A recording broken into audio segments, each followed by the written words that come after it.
While Steam has been having issues with MasterCard and Visa, threatening to pull payment processing due to adult content, allegedly, Steam has been quietly fighting with PayPal at the same time. Users trying to purchase games with PayPal are receiving an error message that reads, "We are temporarily unable to process transactions with this payment method at this time." The earliest reports that PC Gamer could dig up show this issue appearing as early as a month ago in countries like the EU and also Mexico. While some theorized that these PayPal issues may have been related to the NSFW crackdown, a new pop-up message clearly states the problem. And here it is. In early July 2025, which aligns with what PC Gamer was able to find, PayPal notified Valve that their acquiring bank for payment transactions in certain currencies was immediately terminating the processing of any transactions related to Steam. This affects Steam purchases using PayPal in currencies other than Euro, CAD, GBP, Japanese yen, Australian dollars, and US dollars. We hope to offer PayPal as an option for these currencies in the future, but the timeline is uncertain. We are also evaluating adding additional payment methods on Steam for the customers affected by this. So that's all a quote from the new pop-up message. Is this PayPal's fault? Hard to say. What's the acquiring bank? Here's some ignorance for you. Not in my notes. Got it. Cool chat. On August 14th, a Valve what is an acquiring bank? I don't know. Okay. Yep, you can look it up. Let me go through the notes for the rest.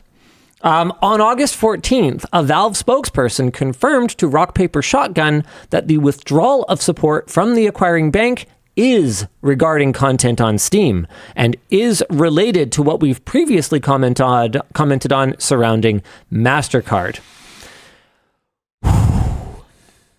Wow. Okay.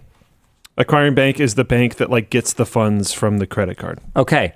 So basically, we have yet another situation it's down the chain where financial institutions are dictating what we can or cannot buy with our fucking money. I'm just trying to say, I am one of the first people to step up to bat whenever a hating PayPal competition begins. This doesn't necessarily seem like it's PayPal. No, it does not appear to be. I'm just trying to be real. This feels like PayPal is passing on a problem from these acquiring banks. And I'm having a hard time trying to wrap my brain around this. Like, is the concern, because we've talked on the show before, but we'll do a bit of a sort of recap here. OnlyFans ran into big challenges with payment processors like Stripe, where they were allegedly being pressured from upstream. So this would have been coming from the credit card companies, I guess, or maybe coming from further upstream. It's very hard to say because the whole thing is kind of shrouded in secrecy, but they were getting pressure not to allow payments through OnlyFans, and then they saw how much money it was and they backed you down, is basically how it went, because there are no principles once the dollar value gets high enough. And it turns out the whole thing was just pure hypocrisy. So, anywho, shoot, where was I going with this? Don't remember. Cool, we disagree. Wait, we disagree on what? I don't remember. Nice. I'm so tired, dude. It's been yet another very long week. I wish I could help you back to where we came from, but yeah, I don't remember. I don't know. We were talking about how it's not really a PayPal thing. No one else in chat seems to have the answer either. Oh yeah. I remember. Okay. So this is a thing, and as far as I can tell, the best kind of rationale in these various situations that I've heard is that these brands don't want their logo associated with certain types of content. Like, let's say, for instance, that you were an escort, which, I mean... You don't know I'm not.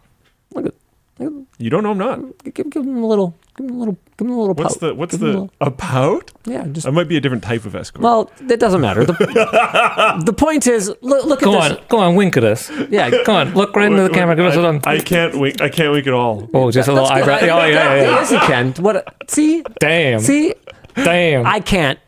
Executes it expertly. Did I? Because usually I just blink both eyes. Yeah, but it looked good. Okay, It looked good. sure. It looked good. Yeah, nice. You're fire.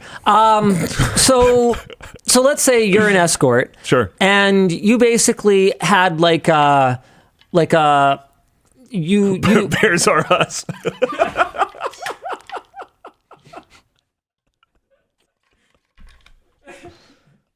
Sorry, I had to brand it.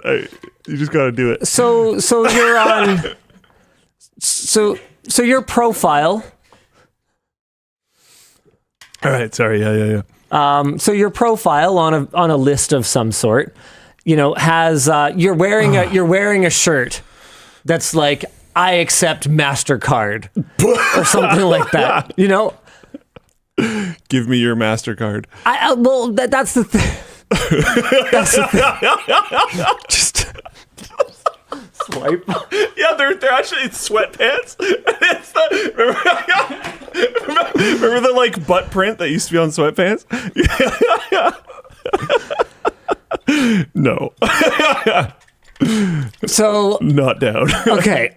So anyway, that's your profile. The argument that these brands seem to be making is that they do not want that kind of association. They don't want to be associated. So obviously, it wouldn't be quite as direct as that. Yeah. But on this undesirable content, their logo would appear. And logo placement and associated content, like it or not, agree or not, there's a high degree of brand sensitivity around it. There's tons, dude. You can look up style guides on how you have to use different brands' logos, and they're like how much spacing there needs to be around it, what color backgrounds the various versions of it are allowed to be on. It's painful, actually. It's actually quite extensive. But most people just ignore it. But when you have a strong brand, I can understand the desire to protect it. However, let me just for the sake of argument, say something. I don't give two shits about MasterCard or Visa's brand. Is there anyone out there that's like, wow, I like... There's got to be somebody, but I hear what you're saying, I and like agree. PayPal. I go out of my way to use PayPal. Okay, I actually do know people that are like that. It's usually because in their country, for whatever reason, credit cards are difficult. And they use PayPal as like a credit card workaround for web payments. IXFN 724 says, I'm a slut for Diners Club. Is that? But that's not Visa or MasterCard. That's the equivalent. Sub-brand, isn't it? No, Diners Club, and like Diners Club, Discover, like there's other credit card brands. But they're all running on the Visa and MasterCard back ends. Is Diners Club Cirrus running on... and whatever else. I bet you. Oh, they're probably on the same back end, but I don't... Yeah, because Cirrus is just MasterCard.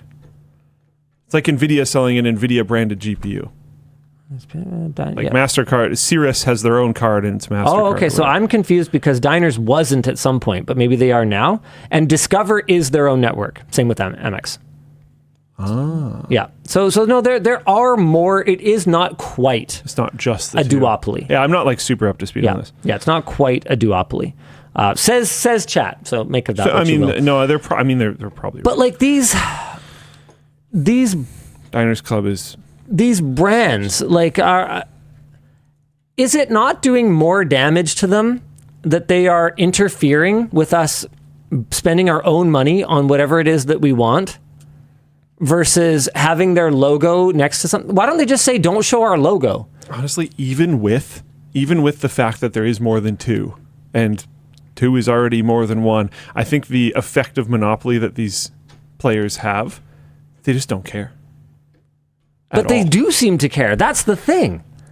Why do they care? That's what I'm trying to figure out. It's always felt like we already hate you anyway. Move. Yeah. Like we hate you anyway. You literally just like sit and scrape off of every transaction. I've been thinking about it more lately, and I often forget because it's so convenient, because it's the one I keep at the front of my wallet. But you know what? I'm going to do it now. I'm going to move my debit card to the front of my wallet. Because why would I use my credit card? It literally just costs whoever I'm buying from anywhere from an additional... Oh, that's kind of a pretty based way to see it. Like... I like that. That's cool. Like, it's brutal. They're just... I was going to say you get points for yourself. Yeah, because what I could do is I could just... Because, like, my points, like, I'll get, like, a 1% cash back. But why don't I just use my debit card and then tip 19%? It's effectively the same thing. Yeah. But I give Visa nothing. Yeah. It's kind of sick. People are saying extended warranties, buyer protection. Yep. It can be very useful. Fraud protection. Can be very useful. Credit cards have more security in general. I don't know about more security. Not sure if I They have buy more, that. like, I would say, like, insurances on having issues with them. Yeah, that can be true. Not necessarily more security. Okay, fine. So they're providing a valuable service, but what gives them the right to decide where I can spend my money? That's I my don't like objection. that. Do debit cards. Not that I'm aware of. Because this one said the acquiring bank was the problem. So could a debit card that you have with a bank do this? Is there any place that has that problem? Debit cards use the same payment networks. I've got a merch message here that's kind of related to that in a way. With regard to the PayPal situation, should a bank be allowed to choose its customers? I mean, I'm pretty sure they do. You can't have proceeds of crimes or drugs and stuff like that. You might not be able to get a loan or something if you don't. I don't think they're allowed to choose that, though. I think that's I know that there's a big conversation in the States right now around banks' supposed previous discriminatory practices, alleged discriminatory practices around being allowed to choose their own customers, and it looks like the general consensus is that while there has been a sort of right for banks to choose their own customers, though that may not necessarily be the case going forward. So it seems like there is at least some momentum towards, no, you actually are not like allowed to choose who banks with you. What does that mean? How does that get enforced? What does banking constitute? Does banking include getting a loan? Because they have to be able to choose who they give loans to. But not choose based on any sort of... How do you police that? Luke, I don't have the answers to this. Because you're going to have like an interview. They're going to read your name on a document. Yeah, you'll have that. I mean, I think that's a big part of why these institutions hide behind algorithms. Because then they can just be like, well, I didn't know what color... Computer says no. I didn't know what color their skin was. Yeah. All I knew was the neighborhood they lived in and the school they went to. And their name and I knew that. What their spending habits are and what their online browsing activity is, very likely. Yeah, that's all I knew. What various accounts they have. That's all I knew. What are all those sites like? Somethingmingle.com. They use that. We know that. Give me a bit of a hint. Farmers only? Farmers. Very good. Oh. Magic the Gathering Gamers Mingle. Isn't that like a self-help group? Are you tired of your partner leaving you because you spent too much money on Magic cards? Can't pay rent? You both did. Generally speaking, I tricks think for Jaw. I think what we would prefer, and I'm going to try and speak on behalf of Luke as well, so we can kind of summarize this and wrap it up. I think what we would prefer is that credit organizations and banking organizations get out of the way. Big time. And do their job, which is to be a facilitator, and not do things other than that. Your job should be to store and move and in some ways, with my consent, manipulate the money that I have.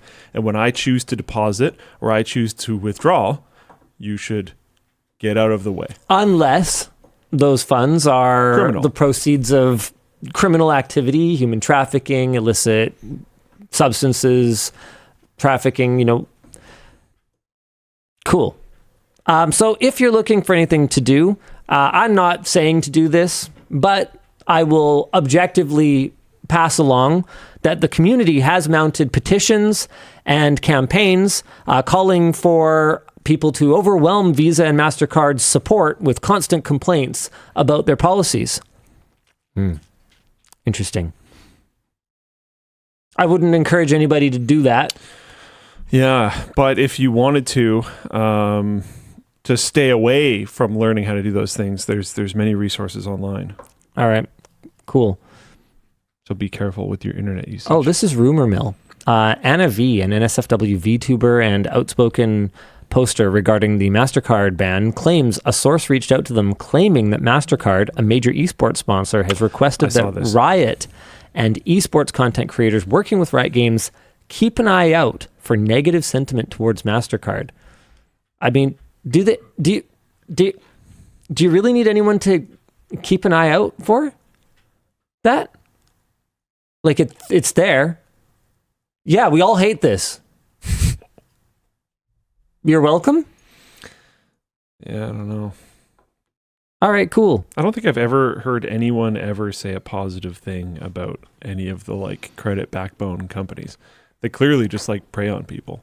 I think their fight is to try to take it from negative to neutral, if anything. I don't think they're ever expecting to get to positive. I don't think you can be in that industry and expect people to get to positive with you.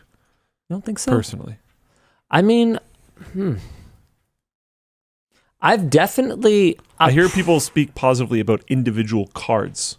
Yeah, that's a thing. This is a good card. Amex seems to have a pretty strong brand these days. I've personally never been able to figure that out. They are a backbone thing. Really? Why? Well, okay, because I don't value the perks that they offer. Got it. Okay.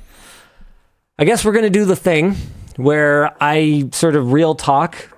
I could afford, what are the Amex perks though? I don't know what perks you're talking about. Okay, you can This is not an Amex commercial. Yeah, not even a little. But I hear people speak positively about them as well. I could afford the annual fee. Wouldn't everyone have them? Sorry? If they're that good, wouldn't everyone? And they're so uncommon. No, because they have really high fees. So I could afford the fee of a Centurion. I think it's invite only, so I couldn't necessarily even get one. But it's the black card. Okay. Like the Amex black card. Cool. But the perks that it offers are not things that I really value. You can at certain festivals, they'll have a tent where you can go. Okay. And yet that's not for us. We're not going to benefit from this. The look on your face, dude.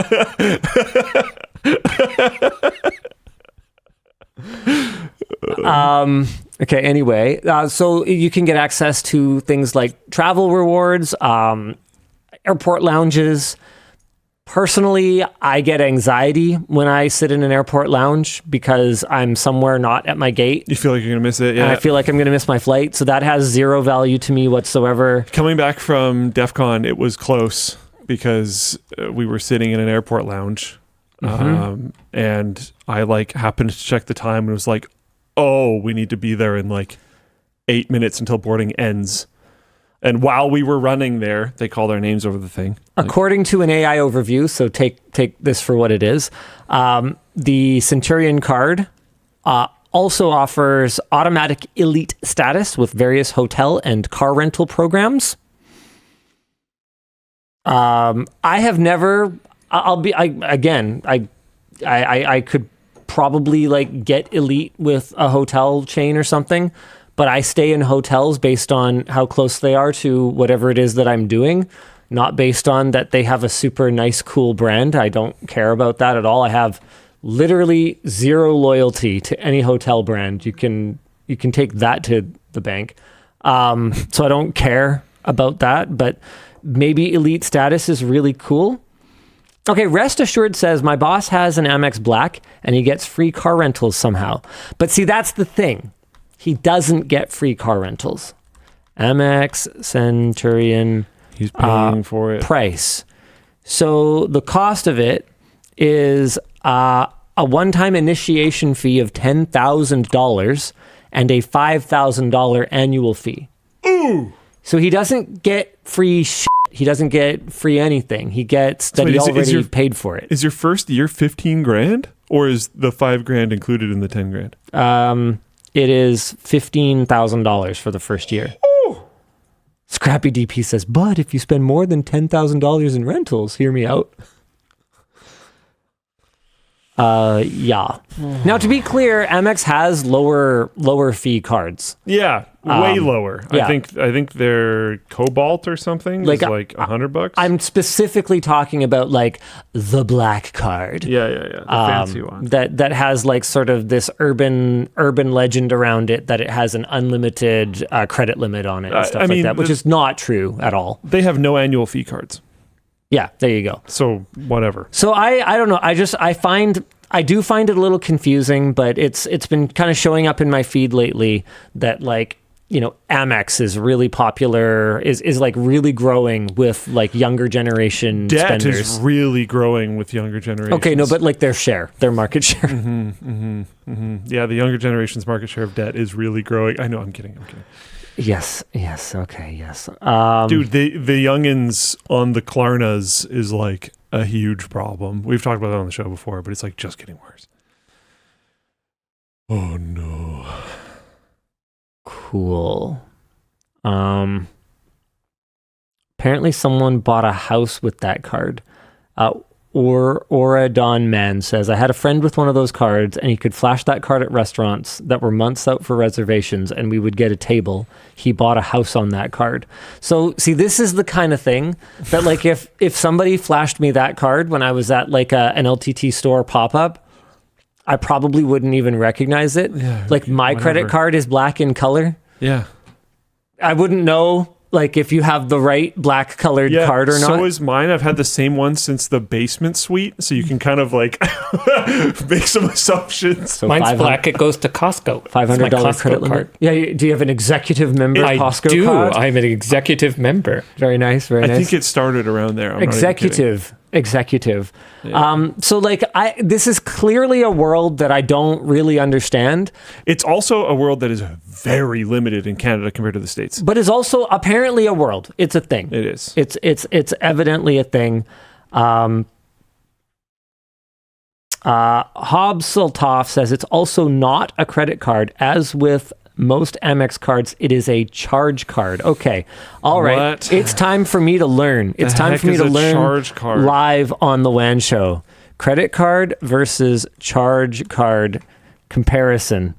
Okay, there's no AI overview, so we're going straight to the horse. Yeah, that's rough. Here's the horse's mouth. Credit card versus charge card. However, there's a difference. Knowing about credit card lets you pay for purchases without cash. They offer a line of credit or loan that allows you to make purchases and pay back the amount later. If you fail to pay the balance due in full, you are charged an interest on the amount owed. Okay, that was my understanding of, I thought charge card just meant credit card. So here's a charge card.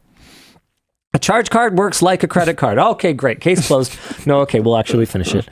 But without offering the option of making a partial payment, you are required to pay your charge card bill in full by the due date. They offer no preset spending limit, meaning that your charges are approved based on your spending pattern, financials, credit record, and your account history. But that's how they determine your credit limit. This sounds like a distinction without a difference, folks. Except you have to pay the full amount, which wouldn't that be bad for them? No, because they still get their processing fee.